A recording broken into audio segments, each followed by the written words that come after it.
let's jump right into it. So we've got Patrick Moraites, PEO Advantage, workplace safety, risk management. This all comes into play for employers. Why don't we start with just kind of giving a definition of a PEO? Sure. PEO stands for Professional Employer Organization. I gravitate towards employee leasing. That's another term, or co-employment, because there is a contractual relationship that binds the two parties together.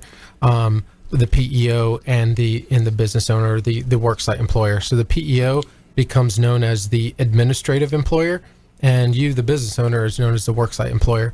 So you get to continue to do what you do best, why you went into business to begin with. So you continue to control the day-to-day management, discipline, hiring, firing, training, those type of activities.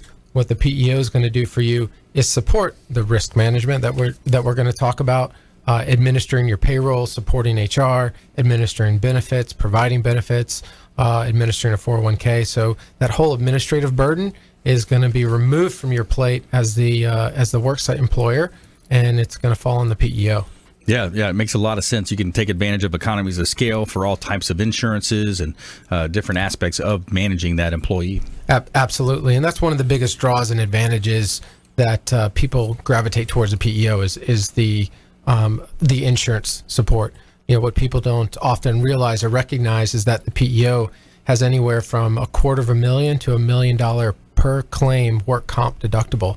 So that means they have a vested interest in making sure that your workplace is safe, because should one of your employees get hurt, they're on the hook for all the indemnity, yes. Which means, when the employee's out of work, so their wages, also any medical that is incurred. So up to $250,000 to $1 million is coming out of the PEO's pocket. So they take a vested interest in making sure that, you have some safety measures in place, safety manual, and that your workplace is a correct and appropriate work environment for people to earn a living. Yeah, it makes a lot of sense. We're talking with Patrick Moraites here, PEO Advantage here locally in Tampa Bay, and very involved with several philanthropic endeavors as well here in Tampa Bay. With the PEO side of things, what are you seeing out there? What's a general business environment look like right now? Yeah, so PEOs are on a climb right now. That's large in part due to all the construction that you see going on in the, especially in Florida. Yeah. So there's a gravitation towards the PEO because, especially with companies getting started in business, that's PEOs like startup companies or new companies, and they're able to provide the workers' comp coverage. The other gravitation too is, that workplace safety. So an interesting statistic I pulled, before coming on the show today was that back injuries account for 20% of all workplace injuries, and that costs the nation anywhere from 20 to 50 billion a year. Wow. So that's such an alarming, huge number when you think about it, and just some of the little things that you can do or implement at your work site to keep it safe. I mean, the little things that we all know, even from going to the gym or lifting stuff around the house, bend with your knees, not your back. Right. Making sure that you have you can issue back braces to employees to make sure they help with the lifting. Institute team lifting. So if there's something that's a heavy object, partnering up. But the PEOs can come out and take a look at your workplace and provide some not only training to your team and your staff, but also point out some things that you could be potentially doing better to make the place more safe. Yeah, I like that. A lot of it, I've gone to Tony Robbins business mastery courses, and I think I've even talked with you off air about it, is, I love the idea, especially if you're building a company, which I'm doing. My wife just joined me on the real estate team, so we're building a company, man. We're bringing on people. We're ramping up. And I love the idea of having, like an ESOP, an employment stock option program, or something where you take a percentage of the company and you say, hey, this is for the employees of the company, or even agents if it's a 1099 Sure. relationship, to join in and to buy into the overall company culture. Do you see much of that, or what's your advice around that? With ESOPs, that's a very interesting strategy that probably one of the staff attorneys can help facilitate the structure behind that. But Yep. When it comes to building company culture, incentives, there's a number of things you can do, from profit sharing. ESOPs, the employees actually do have an equity stake or interest in the organization. It could be non-voting shares, so depending upon your corporate structure if you're an LLC partnership, so you can have non-voting member shares within that. But the profit sharing gives you a lot more flexibility to where everyone's on board rowing the boat in the same direction, building that top line, and then you can come up with the formula as far as how to disperse that profitability. Yeah. So that way it's more equalized based on each individual's productivity. Yeah, that makes sense. Makes a lot of sense, and I heard it in a Gary Keller book, Millionaire Real Estate Agent. He did a great job of breaking it down, because you want to have a certain baseline. Okay, once we get past this baseline, then we'll start kicking in these other options, and it's a win-win. Right. So it makes it a win-win. So, all right, stay with us. When we come back, more of our Intelligent Talk Radio program here. We've got Patrick Moraites on the show, PEO Advantage. Let's go back to Patrick Moraites now, because Patrick, we had left off. We were talking about those stock option programs and how you see some companies, getting creative with that. Was there anything more to add there, or do you want to go to the next subject? Just from my knowledge level, I think that's all I have on that particular area, because I would recommend you get with your your CPA or your attorney and really kind of build the appropriate plan. It's best to get them both together. That's one thing I think business owners don't do often enough. They get advice from all these individual experts without getting them together in the same room. Right. So that's one.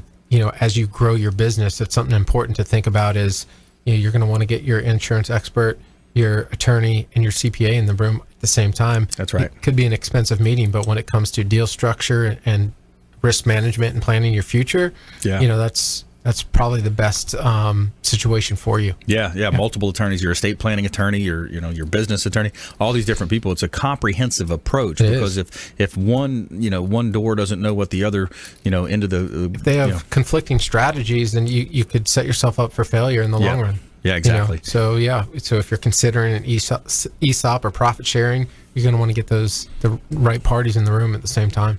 Who's your ideal client? For us, it's that's an excellent question, first off, but it's such a wide range. So any startup company is great for us. Any organization that's had a challenge with managing the risk, so they've had some workers' comp claims, whether it be a large claim, which we call a shock loss. So if something catastrophic has happened, like a major fall, and your carrier is canceling you, that's an ideal situation to talk to us. Or if you have a frequency issue, that's when we talk about workplace safety. If you just can't get a handle on slips and falls or cuts or scrapes, or you can't seem to get a grasp on managing that, that's really where a PEO can come in and help you out, and put some of the right protocols in place to get you back on track. Yeah, so a professional employer organization utilizing the economies of scale, like you said earlier, you've got an administrative side that's going to be handled by the PEO, more of the insurances, the work comp. That's going to really help the bottom line, and then they're still going to be managed by the on-site employer. Day-to-day is going to be managed by the on-site employer, and then the PEO or co-employer is going to handle all the back office burdens. So the payroll, the HR, the workers' comp, health insurance, 401k, risk management, all that stuff is going to fall Posters on the wall. I mean, you get fined if you don't have the licensing in the right place. All of that's going to be provided by your PEO. Yeah. And the immediate advice. We just talked about getting your attorney and your CPA, and those parties in the room. We'll just think of all the areas I just rattled off. You've got a single point of contact now. You've got a single point of contact that's going to help you with a labor issue or how to terminate an employee. So HR, payroll, all that stuff is all single point of contact managed under one house, as opposed to trying to manage all these relationships. Because as you continue to grow and evolve your business, you're not only are you trying to manage customers, but your vendors and providers as well. And it can become, as you know, it can be very overwhelming. Yeah. Yeah, it sure can. Yeah. A lot of responsibilities add up. Patrick Moraites, PEO Advantage. Keeping with a theme of workplace safety, train. Have regular safety meetings. Meet with your team on a regular basis and talk about risk.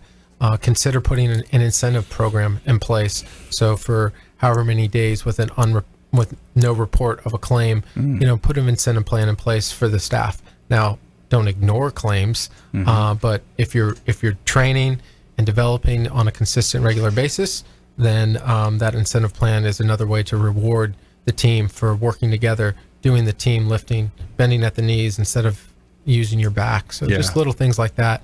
and your PEO can come out and provide some of that training and counsel for you, and do the OSHA trainings and provide you with different options for what you can do in the workplace to make sure you keep it safe. Yeah. Training is such a key component in today's business climate. In the real estate space, it's a lot about role play, playing role play, and then also, making sure you're sharpening the saw. Always. You always want to be sharpening iron. That's right. Yeah. Sharpen the saw. Make sure you're utilizing the latest technologies, the latest trends, being ahead of the trends. That's one thing as well. We've talked about you're working with Alexa. We're comes out getting next those week. Our Alexa skill comes out next week, where you'll be able to ask Alexa any type of business or HR related question, and it'll respond. And it's programmed on all the Alexa devices wherever they're at. As long as you enable the skill, which will be our HR Shield. Nice. Our HR Shield skill. Yeah, you can ask it any type of HR question, and if the answer isn't programmed, it'll ping us, and we'll be able to update the software. Nice. Get a text message right to your phone or There something. you go. Yeah. That's Crazy awesome. where the world is going. Instant gratification, right? You're able to. Yeah, immediate, right? Yeah. We need it, right? Amazon's where it's at. Yeah. It really is. I mean, everything is going on Alexa now.